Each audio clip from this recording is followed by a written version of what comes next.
السلام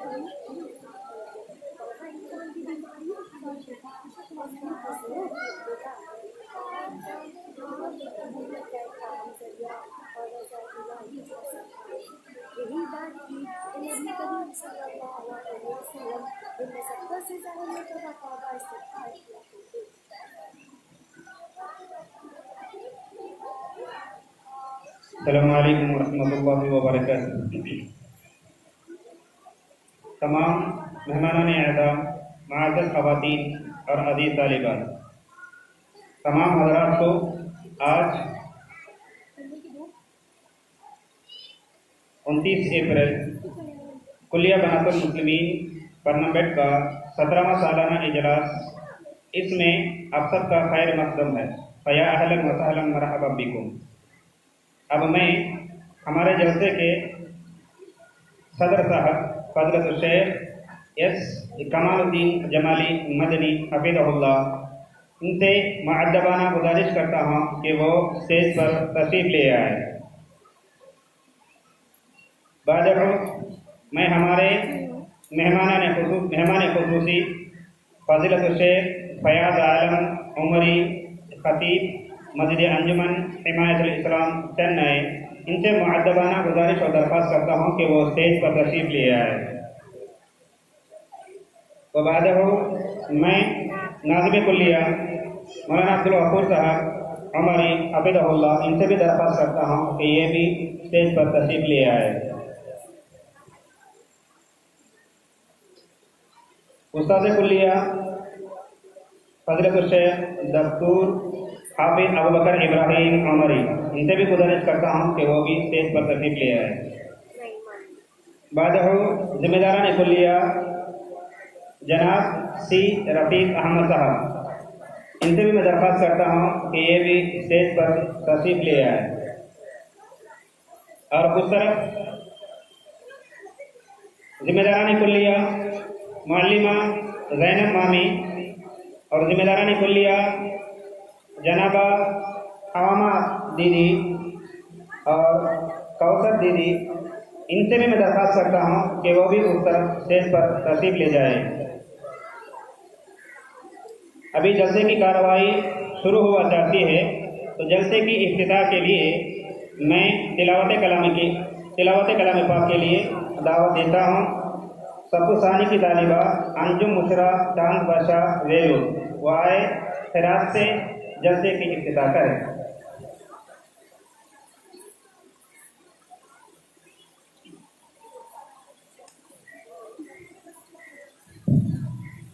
السلام علیکم ورحمۃ اللہ وبرکاتہ۔ اعوذ باللہ من الشیطان الرجیم، بسم اللہ الرحمن الرحیم۔ ضرب اللہ مثلا للذین کفروا امرأة نوح وامرأة لوط كانتا تحت عبدين من عبادنا صالحين فخانتاهما فلم يغنيا عنهما من الله شيئا وقيل ادخلا النار مع الداخلين۔ وضرب الله مثلا للذين آمنوا امرأة فرعون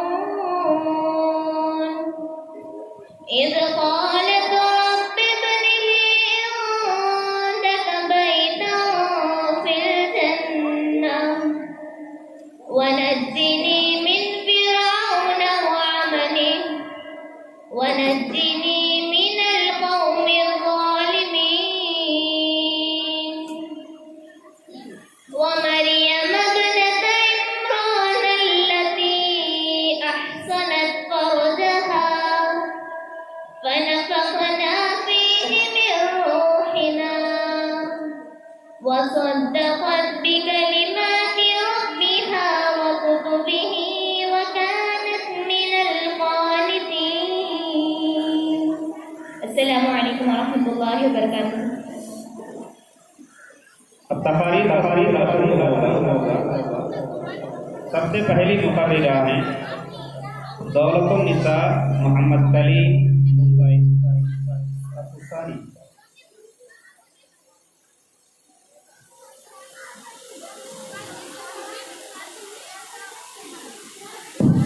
الحمد لله رب العالمين الصلاة والسلام على رسوله الكريم اما بعد. محترم صدر صاحب، مہمان خصوصی، ذمہ داران کلیہ، معلمات و فارغات اور معزز سامعات، السلام علیکم ورحمۃ اللہ وبرکاتہ. عنوان تقریر ہے توبہ استغفار کے فوائد. انسان گناہوں اور خطاؤں کا پتلا ہے. اگر نیکی انسان کی فطرت میں شامل ہے تو بدی بھی اس کی خصلت میں داخل ہے.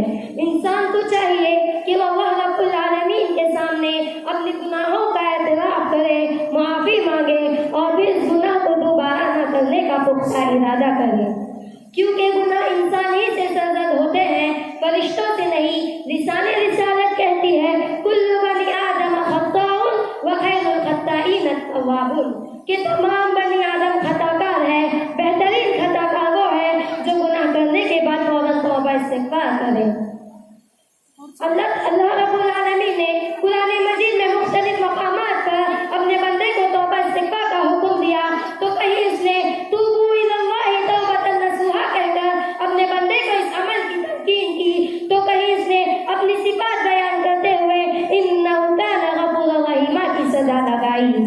معزز سامعات، توبہ انسان کی زندگی میں ایک اہم رول ادا کرتی ہے. یہی بات تھی کہ اللہ رب العالمین نے اس کے حاملین کو عابدین و ساجدین سے مقدم رکھتے ہوئے فرمایا التائبون العابدون الحامدون السائحون الراکعون الساجدون. اور توبہ ان اللہ یحب التوابین ویحب المتطہرین کی شکل میں محبت الہی کا سامان ہے. معزز سامعات، توبہ انسان کو گناہوں سے دور رکھنے کا آلہ اور اس کے گناہوں کی رکاوٹ ہے. توبہ انسان کے نیکیوں کی راہ اور اس کے ایمان کا میزان ہے. توبہ انسان کے لیے باعث نجات اور اس کے تمام پریشانیوں کا حل ہے. توبہ انسان کی بیماریوں کے لیے شفا اور اس کے آرزوؤں کی ابتدا ہے. توبہ انسان کے دعاؤں کی قبولیت کا ایک اہم ذریعہ اور رضا الہی کا سامان ہے. یہی بات تھی کہ محمد صلی اللہ علیہ وسلم دن میں 70 سے زائد مرتبہ توبہ استغفار کیا کرتے تھے. جیسے کہ ابو ہریرہ رضی اللہ عنہ سے مروی ہے کہ نبی کریم صلی اللہ علیہ وسلم نے فرمایا واللہ انی لا اتوب الی اللہ واستغفر الیہ فی اليوم اکثر من 70 مرہ، کہ میں دن میں 70 سے زائد مرتبہ توبہ استغفار کیا کرتا ہوں. یہی بات تھی کہ نوح علیہ السلام نے اس عمل کی تلقین کی، اور یہی بات تھی کہ آپ صلی اللہ علیہ وسلم اتنی لمبی نمازیں پڑھتے، اتنا طویل قیام کرتے کہ پیروں میں ور مار جاتا.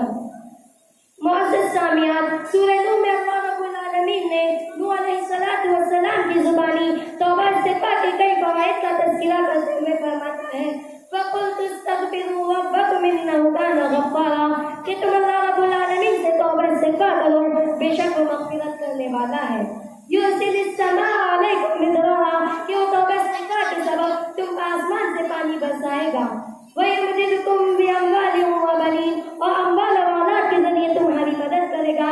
وَيَجْعَلْ لَكُمْ جَنَّاتٍ وَيَجْعَلْ لَكُمْ أَنْهَارًا، اور تمہارے لیے باغات مہیا کرے گا اور تمہارے لیے نہریں پیدا کرے گا. اور جب آدم و حوا علیہ السلام کو جنت میں اس درخت کے پھل کھانے کے سبب زمین پر اتارا گیا تو دونوں نے دعا کی اور توبہ کی. قال ربنا ظلمنا انفسنا وان لم تغفر لنا وترحمنا لنكونن من الخاسرین. پتہ چلا کہ توبہ استغفار ہماری دنیا کی فلاح کا باعث ہے، آخرت کی نجات کا شاہد ہے. اور ہمیں یہ بات بھی جان لینی چاہیے کہ جب تک توبہ استغفار ہمارے اعمال میں رہے اس وقت تک اللہ تعالیٰ کی مدد بھی شامل حال رہے گی اور ہم گناہوں میں بہت ہی کم مبتلا ہوں گے. اور اگر ہم چاہتے ہیں کہ ہماری زندگی اچھی بنے، ہمارے حالات درست ہو جائیں اور ہماری آخرت سنور جائے، تو ہمیں چاہیے کہ ہم توبہ استغفار کو کثرت سے لازم پکڑیں. آخر میں اللہ رب العالمین سے دعا ہے کہ اللہ رب العالمین ہمیں توبہ استغفار کرنے کی نیک توفیق عطا فرمائے. آمین. وآخر دعوانا الحمد للہ رب العالمین. السلام علیکم ورحمۃ اللہ وبرکاتہ.